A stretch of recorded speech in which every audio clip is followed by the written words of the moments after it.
तो तस्वीरें सीधे हम आपको दिखा रहे हैं प्रधानमंत्री नरेंद्र मोदी के बांग्लादेश दौरे के दूसरे और आखिरी दिन की तस्वीरें इस वक्त आपके सामने, जहां प्रधानमंत्री नरेंद्र मोदी जशोरेश्वरी देवी काली मंदिर पहुंचे हैं। जशोरेश्वरी काली मंदिर में पूजा अर्चना प्रधानमंत्री कर रहे हैं। मां को चुनरी प्रधानमंत्री ने चढ़ाई है। सतखीरा शक्तिपीठ है, 51 शक्तिपीठों में से एक, जहां माता सती की हथेलियां गिरी थी और इसीलिए इस मंदिर का महत्व इतना है कि दूर दूर से लोग इसकी पूजा अर्चना करने यहाँ पर पहुंचते हैं और कहते हैं कि माँ के आशीर्वाद से यहाँ हर मन्नतें पूरी होती हैं। और माँ को चुनरी चढ़ाते हुए प्रधानमंत्री नरेंद्र मोदी को आप देख रहे हैं 51 शक्तिपीठों में से एक जशोरेश्वरी मां काली के मंदिर। हमारे साथ हमारे वरिष्ठ सहयोगी अभिषेक कपूर जो खुद वहीं पर मौजूद है, लगातार प्रधानमंत्री के इस ऐतिहासिक दौरे से जुड़ी हुई हर तस्वीर हम तक पहुंचा रहे हैं, जुड़ गए हैं, सीधे उनका रुख कर लेते हैं। अभिषेक जी, जो तस्वीरें इस वक्त सामने आ रही हैं, प्रधानमंत्री नरेंद्र मोदी मां काली की पूजा अर्चना कर रहे हैं, तो जो पूरा 2 दिवसीय दौरा है उसमें कई तरह के संदेश निकलते हैं। आध्यात्मिक रूप से भी काफी महत्वपूर्ण ये दौरा, राजनीतिक रूप से भी काफी महत्वपूर्ण ये दौरा।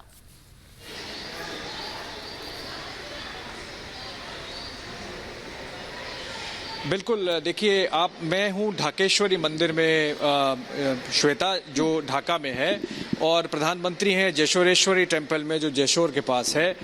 यहाँ से करीब 4 घंटे की दूरी है। महत्व इस बात का है कि वो 51 शक्तिपीठों में से एक है और प्रधानमंत्री ने जब अपनी मंशा रखी कि वो वहाँ जाना चाहेंगे, तो जो कायाकल्प हुआ है मंदिर का, जो तस्वीरों में हमें दिख रहा है, जो एकदम ढौंढ बना हुआ था 3 महीने पहले तक, और अभी एकदम से चमक दमक के साथ दर्शक देख पा रहे हैं जब प्रधानमंत्री वहाँ पूजा कर रहे हैं। तो ये एक बदलाव है। और मेरे ख्याल से मैं अभी कुछ देर पहले यहाँ ढाकेश्वरी मंदिर में जो दर्शनार्थी आ रहे हैं उनसे बात कर रहा था, तो एक सेंस ऑफ कॉन्फिडेंस उनमें आया है। प्रधानमंत्री इंसिडेंटली जब 2015 में आए थे तो ढाकेश्वरी मंदिर में आए थे। ढाका का नाम ढाकेश्वरी से आता है और वो ढाक से आता है। मेरे साथ कुछ यहाँ पे दर्शनार्थी हैं। जब तक आप प्रधानमंत्री के विजुअल दिखाएं, मैं आपको दिखाऊं। हिंदू संप्रदाय है बांग्लादेश का, करीब 8 से 10% है। 71 में 27% होता था, 47 में और भी ज़्यादा था, कम हुआ है। पर मेरे ख्याल से प्रधानमंत्री जब से आना शुरू किए हैं और मंदिर जाते हैं तो कुछ सेंस ऑफ कॉन्फिडेंस है। आप लोग यहाँ ढाका में आसपास रहते हैं? नहीं, मैं राजशाही में रहती हूँ। अच्छा, तो आप यहाँ मंदिर दर्शन करने आई हूँ। अच्छा, मैं आपको कुछ गाते हुए भी सुन रहा था, मैं आपके पास आऊँगा। आप कुछ बता रहे थे इस मंदिर के महत्व के बारे में, कैन यू जस्ट एक्सप्लेन क्या था? श्योर। एक्चुअली नमस्कार, this is the Dhakeshwari temple. It's a long before. I mean, this temple in the history says that it is 800 years old, and Dhakeshwari belongs the name of the Dhaka. You know, the sound of the Dhak is spread. That's the area is called Dhaka. So Dhakeshwari is the temple for Durga Ma. Is mainly, right. And the others temple in the. मैं आपको disturb कर रहा हूँ, मुझे कुछ आवाज़ आ रही है वहाँ, देखिए वहाँ भी कुछ पूजन अर्चन चल रहा है। मेरे ख्याल से भारत और बंगाल के दर्शकों को देख के अपने खुद के मंदिरों की याद आएगी। इसको शायद उलू कहते हैं बांग्ला में, जो एक रिचुअल अभी आपने सुना आवाज़ से। और आपने अपना नाम क्या बताया? प्रिया चक्रवर्ती। प्रिया, मैं आप जब उधर जा रहे थे मैं आपको सुन रहा था, आप बड़े अच्छा सा गाना गाती जा रही थी। एक शॉर्ट में 2 लाइन भक्ति से 2 लाइन सुना दीजिए। ठीक है। अच्युतम केशवम कृष्ण दामोदरम राम नारायणम जानकी वल्लभम। कौन कहते हैं भगवान आते नहीं, हम मीरा की जैसी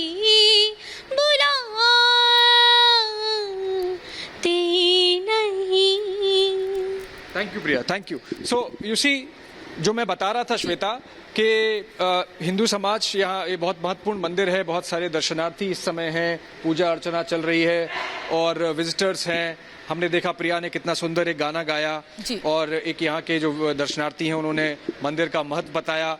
और प्रधानमंत्री जब ये जशोरेश्वरी मंदिर में पूजा हो जाएगी उसके बाद ओराकोंडी जाएंगे। तो जो आपने पूछा उसका सवाल का जवाब है कि राजनीतिक उसका इम्पोर्टेंस है। प्रधानमंत्री ने ये चुनाव के साथ निर्णय नहीं लिया था कि यहाँ ढाका आना है। ढाका वो इसलिए आए हैं कि मार्च 26 बांग्लादेश का राष्ट्रीय दिवस है, 50 साल हुए हैं बांग्लादेश के, उसमें शिरकत करने आए हैं। पर चूंकि वो यहाँ आए हैं और हर बार मंदिर जाते हैं, ओराकंडी जाएंगे। मतुआ संप्रदाय का मुख्य धार्मिक और आध्यात्मिक स्थान है। मतुआ संप्रदाय बंगाल में है, करीब 2 से 3 करोड़ आबादी है, 70 सीटें हैं जहां महत्व है उनका। उसमें से 30 आज चुनाव में जा रही हैं, जो पहला फेज का पोलिंग आज हो रहा है, तो शायद उसका कुछ वहां पे महत्व हो। शांतनु ठाकुर जो मतुआ संप्रदाय के एक लोकसभा सांसद हैं, वो प्रधानमंत्री के साथ आए हैं यहाँ पे, और बनगांव के शायद वो MP हैं। तो एक आउटरीच की कोशिश है बिल्कुल उस संप्रदाय का, और शायद कुछ उसका चुनावी हो। पर प्रधानमंत्री यहाँ बांग्लादेश के राष्ट्रीय दिवस के लिए आए हैं। आज डेलीगेशन लेवल टॉक्स होंगी। जैसे ही वो ओराकंडी से वापस आएंगे, प्रधानमंत्री शेख हसीना के साथ उनका बायलैटरल डायलॉग होगा, और उसके बाद वो राष्ट्रपति से मिलकर वापस दिल्ली जाएंगे। इस तरह का आज का कार्यक्रम है। श्वेता। बिल्कुल। अभिषेक जी, प्रधानमंत्री की जो तस्वीरें इस वक्त सामने आ रही है, मां काली की पूजा अर्चना करते हुए, प्रधानमंत्री का जो ये रूप है, आध्यात्मिक जो उनका जुड़ाव रहा है, हमने पहले भी देखा है। माता वैष्णो देवी के दर्शन हो, या फिर जब वो काशी जाते अपने संसदीय क्षेत्र, तो बाबा विश्वनाथ के दर्शन हो, केदारनाथ में हमने देखा। वही एक जो अपना कितना भी उनका बिजी शेड्यूल होता है, वो जरूर वक्त निकालते हैं कि वो जहां भी जाएं, वहां का जो भी धार्मिक स्थल है महत्वपूर्ण, वहां पर कुछ वक्त निकाल करके जरूर जाएं।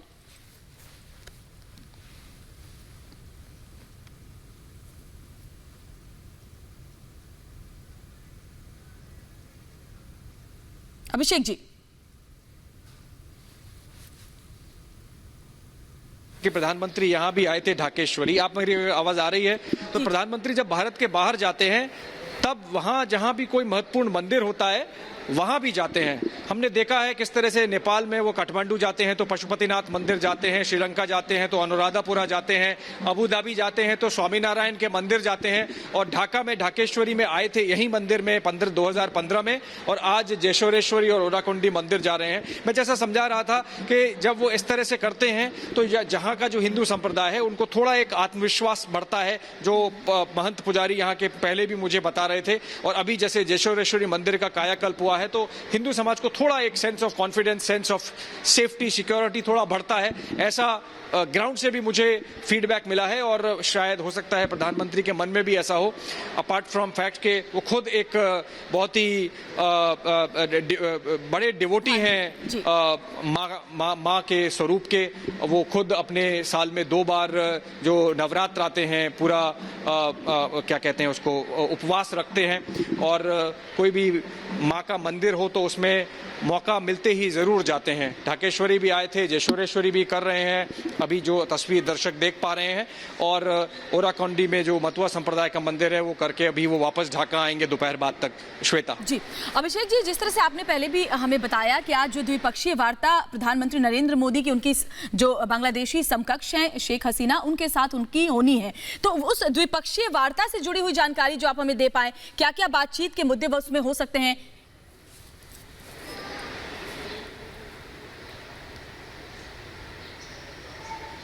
जी बिल्कुल, मैं बताता हूं।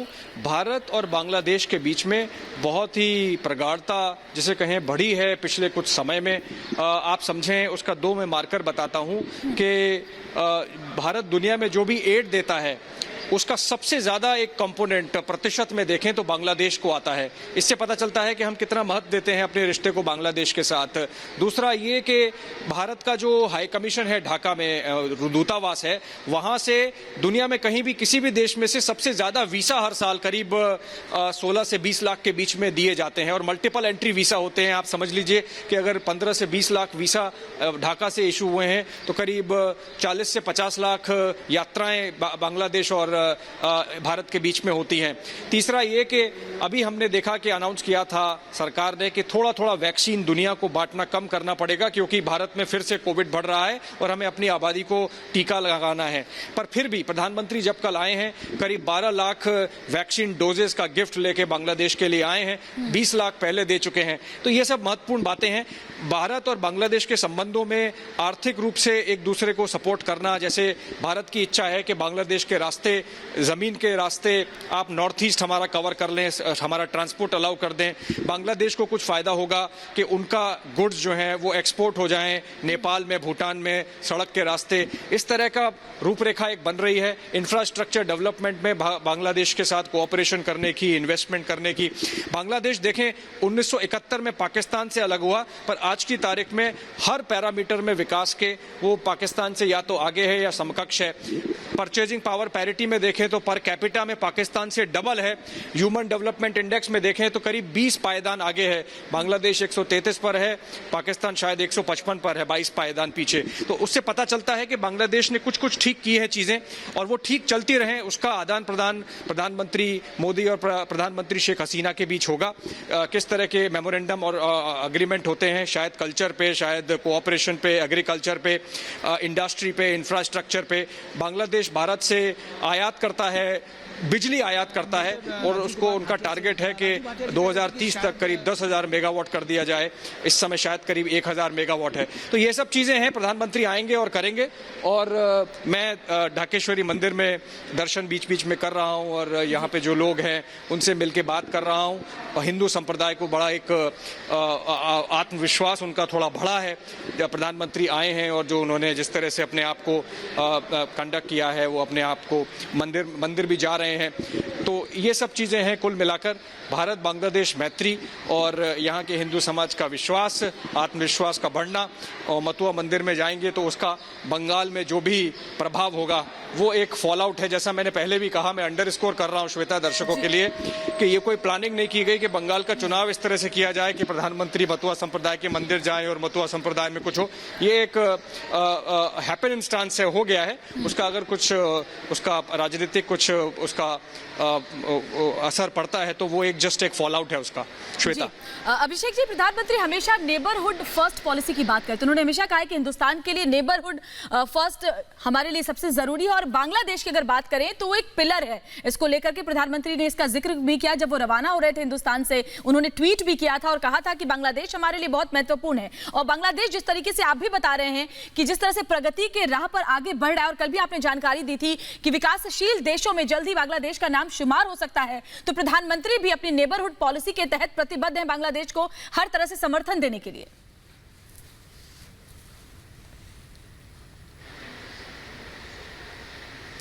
बिल्कुल, देखिए नेबरहुड फर्स्ट पॉलिसी का हमने प्रधानमंत्री की जो विचार है उसकी रूपरेखा जब वो 2014 में प्रधानमंत्री बने थे तब से देखी है। जब वो बने उन्होंने सार्क देशों को बुलाया, पाकिस्तान को भी बुलाया, अफगानिस्तान को भी बुलाया। 2014 में जब वो पहली बार किसी विदेश दौरे पे गए तो उन्होंने भूटान का चुनाव किया, छोटा सा हिमालय का राष्ट्र है। और 2019 में जब वो प्रधानमंत्री बने तब उन्होंने आसियान को बुलाया। आसियान हमारे क्या बोलते हैं पड़ोस में लगता है, बे ऑफ बंगाल से आगे जाके। और पहला उन्होंने विदेश दौरा जब 2019 में किया तो मालदीव्स का किया, अगर फिर अरब सागर में छोटा सा आइलैंड नेशन है। तो प्रधानमंत्री की नेबरहुड पॉलिसी तो है, और बांग्लादेश में एक्ट ईस्ट भी लगती है। कल आपने देखा किस तरह से बांग्लादेश सरकार ने अटल बिहारी वाजपेयी को एक साइटेशन दिया, हीरो ऑफ लिबरेशन वॉर। चूंकि अटल बिहारी वाजपेयी उस समय राजनीति में सक्रिय थे दिल्ली में, और उन्होंने बहुत दबाव डाला था इंदिरा गांधी की सरकार पे, और प्रधानमंत्री मोदी खुद भी उस सत्याग्रह का हिस्सा रहे थे जो उन्होंने कल बात कही, जिसको थोड़ा कंट्रोवर्सी से देखा जा रहा है। सत्याग्रह आप कर सकते हैं किसी इशू पे, तस्वीरें उसकी हैं उस समय की मौजूद। इंदिरा गांधी ने ऑफकोर्स बहुत बड़ा रोल प्ले किया था लिबरेशन वॉर में, बांग्लादेश को पाकिस्तान से छुट्टी दिलाने में और बांग्लादेश के जन्म में, जिसका एक्नॉलेजमेंट भी प्रधानमंत्री ने कल किया। तो कुल मिला के महत्वपूर्ण बात यह है कि बांग्लादेश और भारत के जो रिश्ते हैं वो एक तरीके का मॉडल प्रोवाइड करते हैं जो बाकी दक्षिण एशिया को में भी फॉलो किया जा सकता है। ऐसा शायद प्रधानमंत्री की मंशा है जो कल उन्होंने एक समाचार पत्र में यहाँ लिखा भी था। बिल्कुल।